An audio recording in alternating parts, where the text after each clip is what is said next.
வணக்கம். இன்னைக்கு நாம கொஞ்சம் ஆழமான ஒரு உரையாடலுக்குள்ள போறோம். ம் நீங்க எங்க கூட பகிர்ந்துகிட்டது ஓஷோவோட அஷ்டவக்ர மகாகீதையின் 62வது சொற்பொழிவோட ஆடியோ. ஆமா. இதுல சில அடிப்படையான கேள்விகளை ஓஷோ கையாள்றார். உண்மையான புரிதல்னா என்ன? சரணடைறது நம்ம சுதந்திரத்தை பறிக்குமா? இப்படி பல விஷயங்கள். கரெக்ட். இது வெறும் தத்துவ விவாதம் இல்ல. ஓஷோ ஆரம்பிக்கிற இடமே ரொம்ப சுவாரஸ்யமா இருக்கு. எது அந்த புத்திக்கும் புரிதலுக்கும் உள்ள வித்தியாசமா? அதேலாம் புத்திக்கும், அதாவது இன்டெலெக்ட்க்கும் உண்மையான புரிதலுக்கும் அண்டர்ஸ்டாண்டிங்க்கும் என்ன வித்தியாசம்னு ஆரம்பிக்கிறாரு. ஆமா, அதுவே ஒரு பெரிய விஷயம். புத்தியோட புரிதல் ஒரு ஏமாற்று வேலைன்னு சொல்றாரு. இது ரொம்ப வலுவான ஒரு கூற்று இல்லையா? ஆமா, ஏன்னா புத்திங்கிறது நாம ஏற்கனவே சேகரிச்சு வச்ச விஷயங்களோட தொகுப்பு. அப்படின்னா நாம தெரிஞ்சதை வச்சு கேட்டா புதுசா எதையுமே கத்துக்க முடியாதா? அதுதான் முக்கியமான பாயிண்ட். நீங்க மனசுல இந்து முஸ்லிம்னு ஒரு அடையாளத்தோடயோ இல்ல கீதையோட வரிகளோட கேட்டீங்கன்னா, ம், நீங்க கேக்குறது நான் பேசுறது இல்ல, உங்க மனசுக்குள்ள ஓடுறது தான். உங்க பழைய அறிவோட ஒப்பிட்டு சரியில்ல தவறுன்னு மட்டும் தான் சொல்லுவீங்க. புரியுது. ஏற்கனவே நிறைஞ்ச கோப்பையில புதுசா எதையும் ஊத்த முடியாதுங்கிற மாதிரி. கரெக்ட். இதுக்கு ஓஷோ சொல்ற அந்த முல்லா நஸ்ருதீன் கதை ஞாபகம் வருது. ஆமா ஆமா, ரொம்ப அருமையான கதை அது. முல்லா எதுக்கு குப்பையெல்லாம் சேர்த்து வைக்கிறாருன்னு கேட்டதுக்கு, ஒரு பெரியவர் ஆத்துல விழுந்து பச்சாவோ பச்சாவோ, அதாவது காப்பாத்துங்கன்னு கத்துனாராம். ஆனா முல்லா அதை தப்பா புரிஞ்சுக்கிட்டாரு. ஆமா, அவர் பச்சானா அதாவது சேமிச்சு வைன்னு ஏதோ ரகசியம் சொல்றதா நினைச்சு கண்ணுல பட்டதெல்லாம் சேர்க்க ஆரம்பிச்சிட்டாரு. இது நகைச்சுவையா இருந்தாலும் நாம எல்லாரும் இப்படிதானே கேக்குறோம். நிச்சயமா, நாம என்ன கேட்க விரும்புறோமோ அதை மட்டும்தான் கேக்குறோம். அப்போ உண்மையான புரிதல்னா என்ன? புத்திய ஓரமா வச்சா அந்த இடத்துல என்ன இருக்கும்? ஒரு வெற்றிடமா? சரியான வார்த்தை, வெற்றிடம். ஓஷோ அத பிரக்ஞைன்னு சொல்றாரு. ஒரு வெற்றிடமான கண்ணாடி மாதிரி. ம், அப்போதான் சொல்லப்படுறது உள்ளது உள்ளபடி பிரதிபலிக்கும். இது ஒரு விவாதம் இல்ல, ஒரு உரையாடல். சத்தியம் உங்க ஆன்மாவை நேரடியா தொடும். சரி. அந்த உண்மையான புரிதல் ஒருத்தருக்குள்ள வரும்போது அது ஒரு மாற்றத்தை உருவாக்கும் இல்லையா? கண்டிப்பா. இதுதான் அடுத்த கேள்விக்கு நம்மள கூட்டிட்டு போகுது. அந்த உரையாடல்ல ஒருத்தர் கேக்குறாரு, உங்கள அடைஞ்ச பிறகு எனக்குள்ள பெரிய மாற்றம் நடந்த மாதிரி இருக்கு, ஆனா அதே சமயம் எதுவும் நடக்காத மாதிரியும் இருக்குன்னு. ஆமா, இந்த முரண்பாடு தான் ரொம்ப முக்கியம். இது எப்படி சாத்தியம்? ஒரு பெரிய மாற்றம் நடந்தா அது முழுக்க முழுக்க புதுசா தானே இருக்கணும். இங்கதான் ஓஷோ ரொம்ப அழகா விளக்குறாரு. இந்த ஆன்மீக பாதைங்கிறது உங்கள ஒரு கிருஷ்ணராவோ புத்தராகவோ மாற்ற முயற்சி இல்ல, ஓ, அது உங்க நீங்களாவே மாறுறதுக்கான முயற்சி. உங்களுக்குள்ள ஏற்கனவே இருக்கிற ஒண்ணு நீங்க முதல் தடவையா கண்டுபிடிக்கும் போது. அது புதுசாவும் தெரியும், ஆனா ரொம்ப பழக்கப்பட்ட மாதிரியும் இருக்கும். எக்ஸாக்ட்லி, அதுதான். ஓஷா சொல்ற அந்த ஓமை இப்ப தெளிவா புரியுது. கண்ணாடிய போட்டுக்கிட்டே கண்ணாடிய தேடுற மாதிரி. மிகச் சரியான இணைப்பு. நாள் முழுக்க தேடிட்டு கடைசியில அது நம்ம முகத்துல தான் இருக்குன்னு தெரிஞ்சா புதுசா எதுவும் கிடைக்கல, ஆனா அந்த கண்டுபிடிச்ச கண்ணம் ஒரு புது அனுபவம். அப்படிதானே?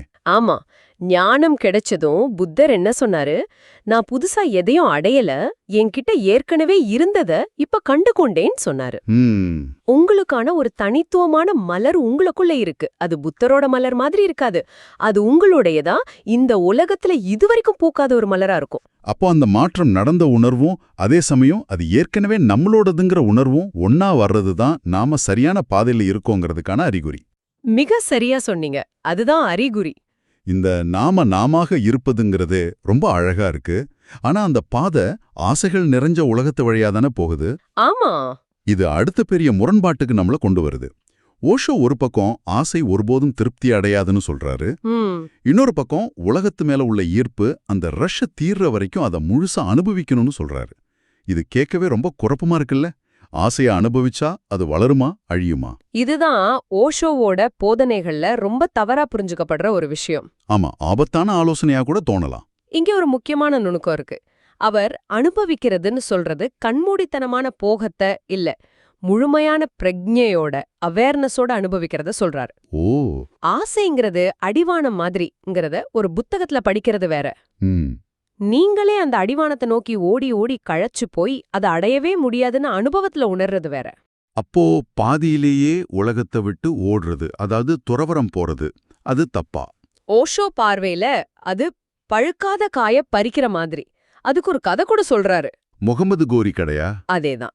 18 முறை தோத்து ஒரு குகையில ஒழிஞ்சிருக்கும்போது ஒரு சிலந்தி 17 தடவை கீழே விழுந்து 18வது தடவை வலை பின்னி ஜெயிக்கிறத பாக்குறாரு. அதிலிருந்து உத்வேகம் வந்து மறுபடியும் போரிட்டு ஜெயிக்கிறாரு. இதுல தத்துவம் என்னன்னா, பாதியிலேயே ஓடிட்டா மனசு திரும்ப திரும்ப உலகத்துக்கே வரும். இன்னும் ஒரு தடவை முயற்சி பண்ணியிருந்தா ஜெயிச்சிருக்கலாமோன்னு ஒரு எண்ணம் துரத்திக்கிட்டே இருக்கும். ஓ, அப்போ அந்த அனுபவத்தை முழுசா முடிக்காத வரைக்கும் அது மேல ஒரு ஈர்ப்பு இருந்துகிட்டே தான் இருக்கும். கரெக்ட். அப்போ உண்மையான சந்நியாசங்கிறது உலகத்தை வெறுக்கிறது இல்ல, உலகத்தை முழுசா புரிஞ்சுக்கிறது, அப்படிதானே? சரியா சொன்னீங்க. சந்நியாசம்ங்கிறது உலக அனுபவத்தோட உச்சகட்ட வெளிப்பாடு, அதோட சாரம். உலகத்தை முழுசா அனுபவிச்சு அதோட வெறுமையை உணர்ந்த பிறகு அந்த ஈர்ப்பு, அந்த ரஷ் தானா போயிடும். அப்போ வர்றதுதான் பக்குவப்பட்ட துறவறம். சரி, இந்த முழுமையான அனுபவ பாதைக்கு ஒரு வழிகாட்டி தேவைப்படலாம். இது நம்மள உரையாடலோட கடைசி, அதே சமயம் ரொம்ப சவாலான பகுதிக்கு கொண்டு வருது, சரணடைதல். ஆமா. ஒரு தனிநபர்கிட்ட சரணடைகிறது நம்ம சுதந்திரத்தையும் தனித்துவத்தையும் இழக்கிற மாதிரி ஆகாதுல்ல? இது நியாயமான கேள்விதானே? நிச்சயமா. இதுக்கு ஓஷோ நேரடியா பதில் சொல்லாம ஒரு எதிர்கேள்வி கேக்குறாரு. என்ன கேள்வின்னு? உங்ககிட்ட உண்மையிலேயே சுதந்திரம் இருக்கான்னு கேக்குறாரு. இதுதான் முக்கியமான புள்ளி. ஆமா, யோசிக்க வேண்டிய கேள்வி. நாம சுதந்திரம்னு எதை நினைக்கிறோம்? நம்ம ஆசைகளுக்கு, கோபங்களுக்கு, பழக்க வழக்கங்களுக்கு, சமூகத்தோட கருத்துக்களுக்கு அடிமையா இருக்கும். இது சுதந்திரமா? அப்போ நாம சுதந்திரம்னு நினைக்கிறது நம்ம அகங்காரத்தோட பிடிங்கிறீங்க. சரணடைதல்ல நாம இழக்கிறது அந்த அகங்காரத்தை தானா? நிச்சயமாக. நீங்க இழக்கிறது உங்க அகங்காரத்தை தான், உங்க ஆன்மாவே இல்ல. ஆன்மாவோட இயல்பே சுதந்திரம் தான். அந்த அகங்காரம்ங்கிற திரை இருக்கிற வரைக்கும் அந்த உண்மையான சுதந்திரத்தை நம்ம உணர முடியாது. இதுக்காக தான் குரு தேவைப்படுறாரு. ஆமா. அந்த அலாரம் கடிகாரவுமே எனக்கு ரொம்ப பிடிச்சிருந்தது. நம்மால காலையில 3 மணிக்கு எந்திரிக்க முடியாதுன்னா அலாரத்தோட உதவியை நாடுறோம். ஆமா. அது அடிக்கும்போது கோபம் வந்தாலும் எழுப்பி விட சொல்லி நாம தான் அதை செட் பண்றோம். அந்த உறவு மாதிரி தான் இதுவும்னு சொல்றாரு. ஆமா. அலாரம் உங்களை எழுப்பி விட்டதும் அதோட வேலை முடிஞ்சுது. அது உங்க மேல ஆதிக்கம் செலுத்தாது. குருவும் அப்படிதான். புரியுது. இன்னொரு முக்கியமான விஷயம், தனி நபரை வழிபடுறதா இல்ல அவங்களோட ஆளுமைய வழிபடுறதான்னு ஒரு கேள்வி வருது. ஆமா. இது அகங்காரம் தப்பிக்கிறதுக்கு கண்டுபிடிக்கிற ஒரு தந்திரம்னு ஓஷோ சொல்றாரு. நான் மனித நேயத்தை நேசிக்கிறேன், ஆனா மனிதர்களை எனக்கு பிடிக்காது அன்னு சொல்ற மாதிரி தானா இது? அதேதான். நீங்க நடனத்தை நேசிச்சா ஒரு நடன கலைஞரை விட்டுட்டு நடனத்தை மட்டும் எப்படி பார்க்க முடியும்? புத்தரை விட்டுட்டு புத்தத்துவத்தை எங்க தேடுறது? அகங்காரம் பணிஞ்சிடக்கூடாதுன்னு இப்படி வார்த்தை ஜாலம் பண்ணும். சரணடைதல்ங்கிறது ஒரு கதவு. அது வழியா நீங்க உங்களையே கண்டுபிடிப்பீங்க. ஆக இந்த முழு உரையாடலையும் சேர்த்து பார்க்கும்போது ஒரு தெளிவான பாதை தெரியுது. உண்மையான புரிதல்ங்கிறது ஒரு வெற்றிடமா இருந்து கேட்கறது.